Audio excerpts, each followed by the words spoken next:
rumored bigs around the Lakers. I want to do that right now because I know that's a conversation everybody wants to have. You guys know the quote. You guys saw it yesterday. It was brought up to Rob Pelinka about this upcoming Thursday, short-term plan, long-term plan, everything else. And Rob was basically saying, like, guys, the market ain't easy out there. And, you know, if I'm going to go make a deal, I need another team to work with me as well. I think what Rob was trying to say, maybe Rob was trying to play poker, but I got to be honest with you, it didn't feel like it. It felt like Rob was just being honest. I thought he was setting expectations, which, by the way, that's, you know, in my opinion, the greatest thing you could do. Under promise, over deliver. So right now, there's probably a lot of Laker fans out there saying, oh, you know what? The market is too high. It's priced too high. I don't think they're going to get a deal. That's how he's kind of set the market. And then if he makes something happen by Thursday and Lakers get a big, he looks like a hero. That's the way to do it. You know, that's not the way he was kind of promoting things in the summer and last trade. I'm going to have 3 picks. I'm going to have this. I'm going to have that. It was like, okay, Rob, you're over promising here and you're not delivering. And then he ends up with Luka. And then, you know, guys like me go sit in the corner and say, why don't you go sit over here while Rob Pelinka gets his business done. Okay, let me play you guys something here that was from Brian Windhorst this morning. I want to play this. Brian Windhorst, phenomenal, one of the best in the business, somebody that's been great to me as well, has used to come on my radio show all the time and then even came on my YouTube show now. So I appreciate him very much. But take a quick listen. So this is Windhorst talking about the Lakers, talking about what you can potentially expect over between now and the NBA trade deadline. Let's take a quick listen. First off, again, there's no conspiracy here. The Mavericks believe Luka has major conditioning challenges, and there's Luka saying, I do not. You want to know why their breakup? There it is, folks. Okay. He doesn't believe it. Okay. Right. Okay. Now, I mean, it goes deeper than that, but on its surface, I don't need some 11-stage reason why the Illuminati is involved. Okay. The other thing is the Lakers are in need of a center. They have a weakness on defense, and it starts at the rim. Rob Pelinka yesterday said the market is dry, and I would agree. Alan Hahn brought up Maxi Kleber. Maxi Kleber has a broken foot. So we'll see if it might. Heads up on Maxi Kleber, which kind of, to be honest with you, he said, I think yesterday he's going to get reevaluated in 8 weeks. That would take you to April 5th. So basically, the only time you would see Maxi Kleber is probably in the playoffs at best. You know, unfortunately, that takes out somebody that can, I think, really help the Lakers and they can really use him. They still need another big, but it doesn't look like he could potentially be a part of the picture. Keep listening. It might be a stopgap or a buyout guy. The Lakers aren't going to be who they can be until next year. I'm not holding them to any expectations this season. Okay, fair enough. All right, that's Windhorst basically saying, hey, I don't know. I'm not sure they're going to be able to get what they need from a big perspective. So, you know, something to keep in mind there. I was reading some reports, and I think you guys, I don't know if you guys saw this or not, but there were a couple reports out there. I'm going to read this one. This one is directly off Lakers Nation, but it's from Sam Amick of The Athletic. Let me just kind of throw out the exact quote we put out here, and it tells a little bit of the story of where the Lakers are. Sam Amick said this. He said, league sources say the Lakers have had talks with Houston about 31-year-old big man Steven Adams, who is an expiring deal worth $12.6 million. And while the two sides have been significantly apart with no signs that a deal will actually get done, those talks offer some clarity as to what Pelinka has been thinking here. So the Lakers, it sounds like, there was also more in here. They're also interested in Robert Williams of the Portland Trailblazers. That's another one. Robert Williams, 27-year-old, signed through next season. He's got 12.4 this season, 13.2 the following year. So I think, you know, the main thing to take away, and as the Lakers try to get help, and I don't think anything significant is going to happen. I think, you know, we all know that. We all understand that. Lakers aren't trading for a championship big between now and Thursday. That doesn't mean that the Lakers aren't going to be finding a way to make that happen by the time we get to the offseason or by the time we get to the summer. That could very well happen. I wouldn't be shocked at all if that happened. But I think the position that they're in right now, can you find a big? Can you find some type of a stopgap that between now and the rest of the season, just somebody to play serviceable minutes? I'll tell you this, and maybe people like him, maybe they don't. I think Jackson Hayes can play a role on the Lakers. I think Jackson Hayes can have some impact on the Lakers, but Jackson Hayes should be your backup big.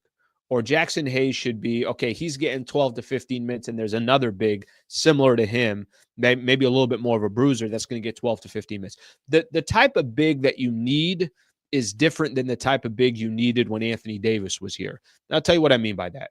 AD was kind of going to take care of all of the work, but stylistically, the Lakers are going to be completely different now with Luka and with LeBron.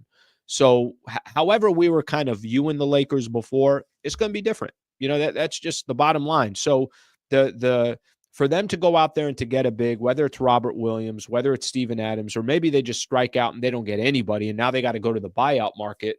I do think that kind of says a little bit of the positioning that the Lakers are in. Don't expect anything big by Thursday. And what Brian Windhorst was saying, I think Windhorst had some type of quote, like something to the effect, it's the most important 6 months or something like that in franchise history. I think what he's talking about there is by the time you get to the offseason and by the time free agency is done, this upcoming free agency, they'll have had to address getting a real big. Because once you do that and you got Luka, LeBron's still playing at the level he is, all right, you could look at the Western Conference and say, oh, can the Lakers hang with every team in the West? And that's obviously the goal that they're hoping for. But stylistically, everything changes now with Luka. So I think it's going to be fascinating, to be honest with everybody. I think it's going to be fun. And, these next couple of days, I would just say don't expect anything blockbuster-esque. Let's put it that way. All right, let's put it that way. Okay, so saw a couple of reports, and we got a chance to hear Pelinka yesterday, basically saying, I have a feeling Pelinka was telling the truth when he said it, but he said, look, getting a big right now is going to be tough. The market's going to be tough. Maybe he's playing some poker, or maybe this is just, hey, by Thursday he knows that they just don't have enough size. That period. I mean, they don't have enough rebounding. They don't have enough size, supposedly. I know they've been playing well, but you got to add, obviously a little bit more defense and a little bit more size. There have been some rumors out there. I saw something Sam Amick had put out, The Athletic. Lakers have talked to the Rockets about Steven Adams. Robert Williams, his name has come up a lot. Just, your opinion on this, and you're around the team and everything else. You got a good pulse of what's going on. Do you think they're able to add something by tomorrow, or do you think this is going to be, hey, let's just go try to get something potentially in the buyout market? Well, I mean, the problem with the buyout market is that they need a roster spot. So if they go that direction, they still need to do something just to clear up a roster spot, whether that's waiving a player on their roster or trading them away and just not getting a player back by noon tomorrow. In terms of, I mean, there are options. And I mean, if you can go down the line, you brought up Robert Williams, Steven Adams, Nic Claxton, Clint Capella. I mean, just in terms of big men, there are options. This is about what are you willing to get? Like, what are you willing to give up for said options? Are these prices just? Is it based on what Rob was saying yesterday? Is it just, hey, we'll take this down to the end, but if the price is just, we're just not going to do anything that doesn't make sense. Yeah, and there's some truth to that. I mean, when you hear certain teams asking for multiple first-round picks or a first-round pick for a certain player that you're thinking this player's not, I don't even know if I would give up multiple seconds for said player, let alone a first. There's some truth to that. I mean, the other thing is that deadlines create desperation. Sure. And create different urgency. Deadlines make deals. Exactly. So you can say right now, we're going to only trade this player if we get a first or two first or multiple seconds. When you're 15 hours away from the deadline, it's easier to posture. When that deadline is 3 hours away, 2 hours away, an hour away, 30 minutes away, then that's when you really start the negotiating changes, or the negotiations take a different turn. So I think there's some truth to the fact that, yes, the Lakers know they need another big man. They need to add some size. but they're not going to like mortgage their future by like trading like Dalton or trading away that 2031 first round pick just for a player who may help this season, but you don't really know what they could do next season, or if they, you have to give up a pick and multiple rotation players who have been impactful for your team this year. Like that all comes into the equation when it's about do they make a trade or not. Is it as simple as this too? Has everything just changed now since Saturday night? I know LeBron was asked this question yesterday about kind of potentially the franchise is shifting now to a long-term view rather than a short-term view. And it always seemed like the Lakers were in a short-term view. And Luka obviously changes that dynamic because I battle with this two ways. What I say is, I think at one point when it was Anthony Davis and LeBron, I do feel like there was this pressure of, well, why do you have these guys unless you're trying to win right now? Like there is no tomorrow. This is the position that you're in. This is just where these guys are in their career. And I know AD is younger, but it was more on the Braun front. I would love to see them just address these needs that they have, but it's clear that Pelinka, he works in his own timetable. Like the guy, whether you loved Pelinka or not before he got Luka, he clearly is patient. He clearly is like, I'm not going to just make a deal to make a deal. I'm going to try to make the right deal. And if that means the entire fan base is upset or people are they're impatient, well, I don't really care. I'm just going to make the right deal. It will be interesting what happens by tomorrow, because you can't fault him at all if tomorrow comes and the Lakers don't make another deal and he sits back and says, guys, I'm going to wait till the summer then. All right, I got Luka here. And let me kind of be more strategic with where we go from here. Do you feel like that whatever pressure was on Rob before of got to do it now, do you think that that's all gone? It's not all gone. It's not all gone. It's so funny how this works, because they've made two trades. They've made two like very impactful trades between trading D'Angelo Russell, Maxwell Lewis, multiple second round picks, for Dorian Finney-Smith and Shake Milton. That was late December. And they just traded for Luka Doncic. And then the question is, what more can you do? Which is a fair question, because, I mean, to your point, yes, there's been a lot nothing of focus blockbuster. Nothing blockbuster. But you are right. There is I was doing the show on, I think it was on Sunday. Pinkus was on here, him and I'm like, all right, Eric, yeah, it was great. They got Luka. That's awesome. So what's next? It's like, it's the most absurd. You're right. Like when you take a step back, it is some of the most absurd stuff you can possibly do. And I feel like most of this is fandom, or you're, following the Lakers or whatever the case is. But I don't think anybody has expectations of anything big. I think it's just because there's such a lack of size. That's why that's being addressed. I just want to address it because it's just kind of funny. It's like, what more? Like, it's one of those. Give us next. I do wonder if, I mean, obviously, like I said, deadline creates deals and also creates that I don't know, that angst to just like make another deal. But if this trade happens today instead of Saturday, is there still that feeling of, oh, we got to do something else, or is it just kind of like, no, this is our team, because just the amount of amount of days since the trade, you feel like, all right, you guys can do something else. Especially knowing that they basically had Rob and Nico Harrison had conversations for the past month. So I guess more directly address it. I think what I'm trying to say is, Rob, do your job, okay? This is not good enough. It's not good enough. Not good enough. No, I mean, there is a focus on the future that was definitely felt yesterday at the presser. I agree. Sure. A lot of talk about present day, a fair amount, I should say, but a lot of talk about like what this can do for the team in the future, potential face of the franchise, X, Y, and Z. Like let's ask more directly about LeBron, or the pressure to be contenders. Like that was more so brought up when sought after or asked rather than just brought up on their own. But to your point, like Luka's still a top 3, top 5 player in the league. Like anytime you have, and he's about to hit the prime of his career. Anytime you have a player like that, you go for it. But it's less pressure than if he was 32, of course, or 31 or 30. But you still go for it. I do think they are. But when you have Luka and when you trade for him and you gave up what you gave up for him, there's a mindfulness in terms of let's not. We're going to be like we're building this around Luka now. Luka 100%.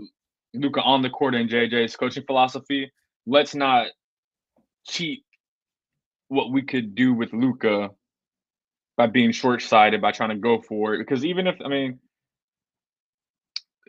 they quote unquote go for it this year, it still may not. I mean, you give yourself a better shot, but it still may not turn into a championship or Sure. you may not be a contender. But I think they can find ways. Like I've been bringing up Nic Claxton. Phenomenal. Like, young would be great. Oh, it'd be great. Young fit is an archetype of a center who fits what Luka does. Now the problem with him is that, or not the problem specifically with him, but one of the issues you run into, and this is an issue that they're going to run to a lot of different trades if you're trying to trade for a big, like a more established or better big man. He makes so much money, you're gonna have to give up 2 rotation players basically to match the salary, and you're already starting to hit a point of, like we kind of saw last night, of the rotation's kind of thin. Sure. Like we were playing, like it's really, I mean, obviously Luka didn't play last night, so that's a big part of it. But I mean, Maxi Kleber, who seemed like he could have been in the rotation, he's saying he's not going to be reevaluated for another 8 weeks. That's Sure. early April. Can he, what his return look like? So yeah, you can't depend on him. Definitely not. Yeah. So your rotation's already thin. Granted, if you add in a starter and Nic Claxton, that helps a lot. But how does it look if you do that and you trade away a couple of rotation players? That's something. And then if you make that trade, you only give up your rotation players. Now you're also you're almost like just done. At least for not just for going to this deadline, but maybe even this off season too. And you take away your optionality. So I as much as I know people tell Rob, go for it now. You have LeBron, he's 40. You don't know what year 23 is going to look like, which is, again, is an insane thing to say. There's truth to that. There's also truth to it may not even be the options out there may not even be worth it. They just honestly may be better off with the team they have now and trying to make a smaller trade for a back, like Jackson can start and then beginning another backup center.